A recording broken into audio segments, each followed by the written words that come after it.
जय हिंद। मैं दुर्गेश, स्वागत है आपका द जीएस रिसर्च सेंटर में। आज हम बात करने वाले हैं महाधिवक्ता यानी एडवोकेट जनरल के बारे में। यहाँ से परीक्षाओं में ऑब्जेक्टिव प्रश्न पूछे जाते हैं। तो आइए देखते हैं सबसे पहले ये महाधिवक्ता क्यों नियुक्त किया जाता है, इसका कार्य क्या होता है, ताकि सारी चीज़ों के बारे में अच्छे से समझ सकें। तो देखेंगे ये जो महाधिवक्ता होता है यानी एडवोकेट जनरल होता है, ये प्रत्येक राज्य में नियुक्त किया जाता है और इसका काम होता है राज्य सरकार को विधि से संबंधित सलाह देना, यानी कानूनी सलाह देना इसका मुख्य कार्य होता है किसका, महाधिवक्ता का। और ये सलाह किसको देता है, राज्य सरकार को सलाह देता है और राज्य सरकार के मुकदमे की पैरवी भी यही करता है, यानी राज्य सरकार के मुकदमे की सुनवाई भी यही करता है।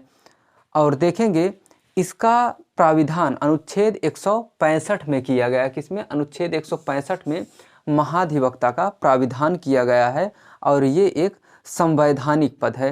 देखिए, संवैधानिक उसको कहेंगे जिसका प्राविधान भारतीय संविधान में किया गया है, उसको संवैधानिक कहेंगे। तो देखेंगे 165 अनुच्छेद 165 में महाधिवक्ता की बात की गई है, महाधिवक्ता की नियुक्ति की बात की गई है, यानी महाधिवक्ता के पद की बात की गई है, इसलिए महाधिवक्ता एक संवैधानिक पद है। ठीक है। और ये पूछता है अनुच्छेद संबंधित इससे कि महाधिवक्ता के पद की बात किस में की गई है या महाधिवक्ता की बात किस अनुच्छेद में की गई है, तो अनुच्छेद 165 में की गई है। और ये जो महाधिवक्ता होता है राज्य का, ये प्रत्येक राज्य में नियुक्त किया जाता है, कुछ विशेष में नहीं बल्कि सभी राज्यों में एक महाधिवक्ता नियुक्त किया जाता है। और ये महाधिवक्ता नियुक्त कौन करता है, तो जो राज्य का मुखिया होता है यानी राज्यपाल, राज्यपाल नियुक्त करता है किसको, महाधिवक्ता को। और राज्यपाल ही इसको शपथ भी दिलाता है, लेकिन जब राज्यपाल नहीं होता, राज्यपाल ना शपथ दिलाना चाहे, तो राज्यपाल किसी को अपने जगह नियुक्त कर देता है इसको शपथ दिलाने के लिए। इसलिए कहेंगे कि शपथ कौन दिलाता है, राज्यपाल दिलाता है, या राज्यपाल द्वारा नियुक्त किसी व्यक्ति के द्वारा भी शपथ दिलाई जाती है महाधिवक्ता को। और ये त्यागपत्र किसको देता है, तो देखेंगे त्यागपत्र भी राज्यपाल को ही देता है। तो महाधिवक्ता को नियुक्त कौन करता है, राज्यपाल। शपथ कौन दिलाता है, राज्यपाल। त्यागपत्र कौन स्वीकार करता है, राज्यपाल स्वीकार करता है। और देखेंगे इसका कार्यकाल 5 वर्ष का होता है। कितना, 5 वर्ष का महाधिवक्ता का कार्यकाल होता है। यहाँ से भी प्रश्न पूछा जाता है कि महाधिवक्ता का कार्यकाल कितना होता है, तो 5 वर्ष इसका कार्यकाल होता है। और महाधिवक्ता को जो वेतन दिया जाता है वो अनुसूची 2 के तहत दिया जाता है। किस अनुसूची के तहत, अनुसूची 2 के तहत महाधिवक्ता को वेतन दिया जाता है। देखिए, वेतन से संबंधित कभी भी किसी भी पदाधिकारी की बात करें तो सभी के वेतन की बात किस अनुसूची में की गई है, अनुसूची 2 में की गई है। वेतन और भत्ते से संबंधित कौन सी अनुसूची है, अनुसूची 2। तो इसलिए किसी भी संवैधानिक पदाधिकारी के वेतन पूछे किस अनुसूची के तहत दिया जाता है, तो अनुसूची 2 के तहत सभी का वेतन दिया जाता है, सभी पदाधिकारी का जो संवैधानिक हैं। तो अनुसूची 2 के तहत इसका भी वेतन दिया जाता है महाधिवक्ता का।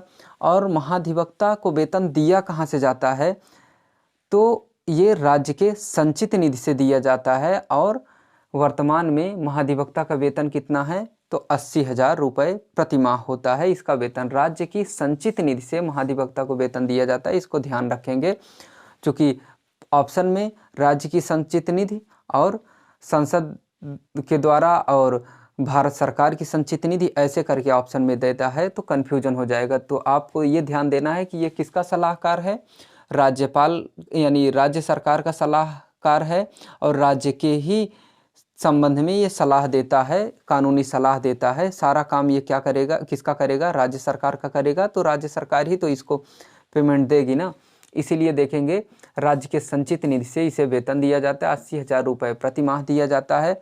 और इसकी योग्यता की अगर हम बात करें तो महाधिवक्ता नियुक्त होने के लिए हाई कोर्ट का न्यायाधीश होने की योग्यता होना जरूरी होता है। यानी ऐसे व्यक्ति को महाधिवक्ता नियुक्त किया जाएगा जो हाई कोर्ट का न्यायाधीश होने की योग्यता रखता हो। तो हाई कोर्ट के न्यायाधीश होने की योग्यता रखने वाले व्यक्ति को ही राज्यपाल के द्वारा महाधिवक्ता नियुक्त किया जाता है अनुच्छेद 165 के तहत।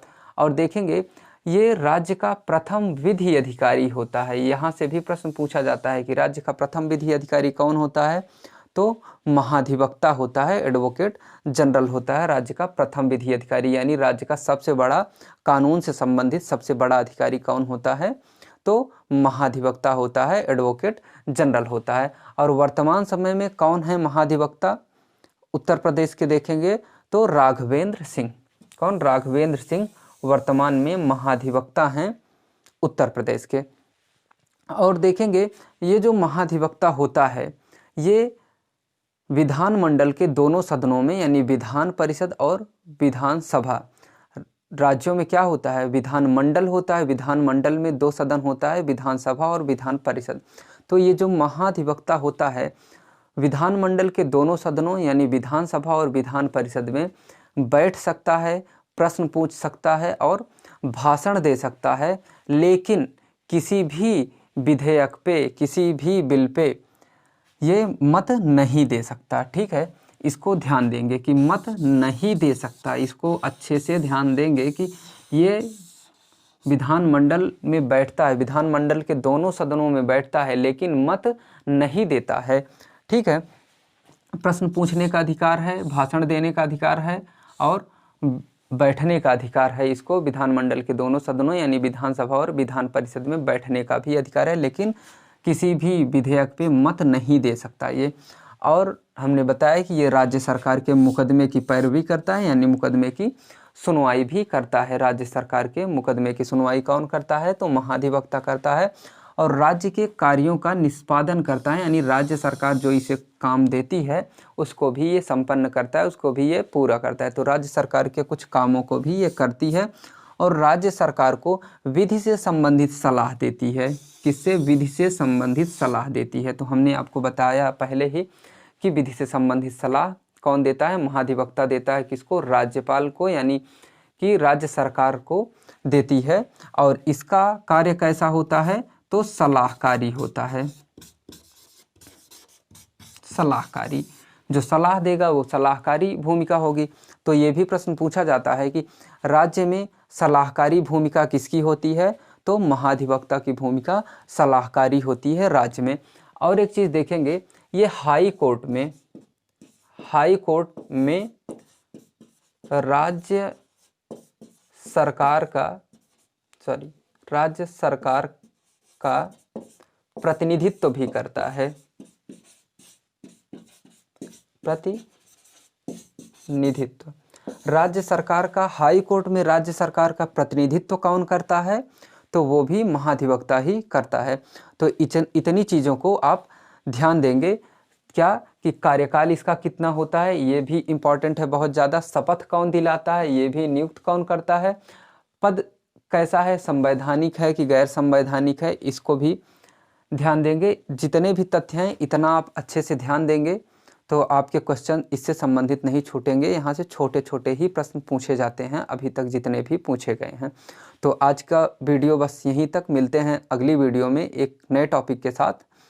तो अगर आपको वीडियो पसंद आए तो वीडियो को लाइक करिए और अपने दोस्तों के साथ भी शेयर करिए और चैनल को सब्सक्राइब ज़रूर करिए। Thank you.